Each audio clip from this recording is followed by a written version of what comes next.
Mr. President, stop, sit, and listen, sir. Mr. President, please, sir, stop the idea that by allowing a tax to go into effect solves any of what has been taking place in our country. Are we to say that we are so righteous that if we were given an amount of money that we would say no? I hardly doubt this. What does taxing really accomplish when this is not going into the American people's pockets? The idea of to tax will affect all, not help all. Sir, stop and look to those that are walking the street and have voted for you or have seen that what you are doing is going to work.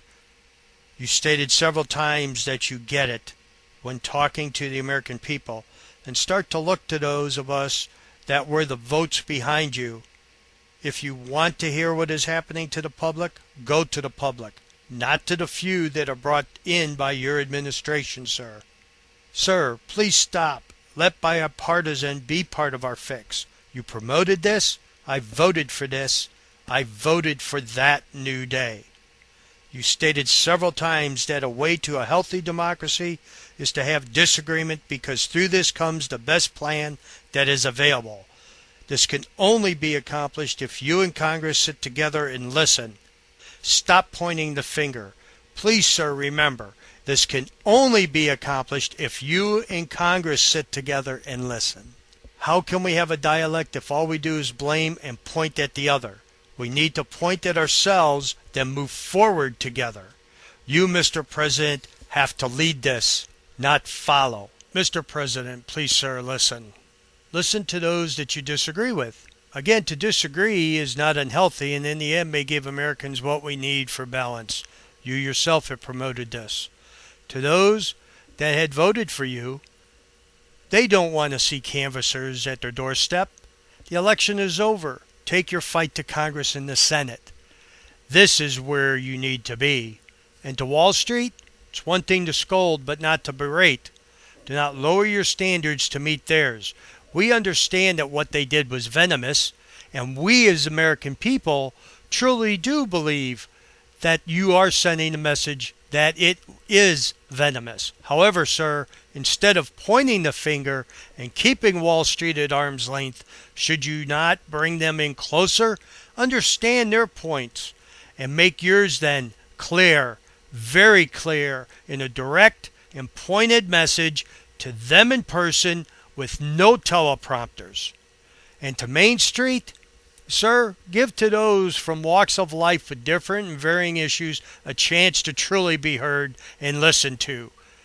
Give those that made a mistake a chance to explain why they made their mistakes and they need their restart, unlike we did with big corporations that did not tell us anything. Show that by saying you get it, that you do mean it.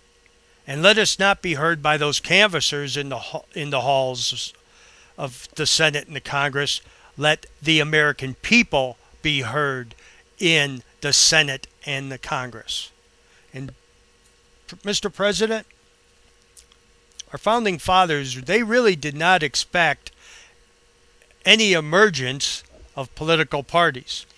Parties came into existence as a result of a significant disagreement over how to interpret the Constitution. Why Washington's own Treasury Secretary Alexander Hamilton was a loose constructionist, one who believed that the Constitution should be interpreted loosely, maybe like confetti. Thomas Jefferson, Washington's Secretary of State, and James Madison, the father of the Constitution, were strict constructionists. Obviously, they built out of concrete. Those who believed that the Constitution should be interpreted as it was written. Followers of Hamilton came to begin calling themselves Federalists, and followers of Jefferson and Madison, Democrat-Republicans. These were the first political parties. Don't you think it's rather amazing, sir, that now we have Democrats, Republicans, and Independents? Mr. President, as an American, as a veteran, and as a small business owner, I ask you with the greatest respect for yourself and the position that you hold to please, sir, stop sit, and listen. Thank you. Good evening. An American.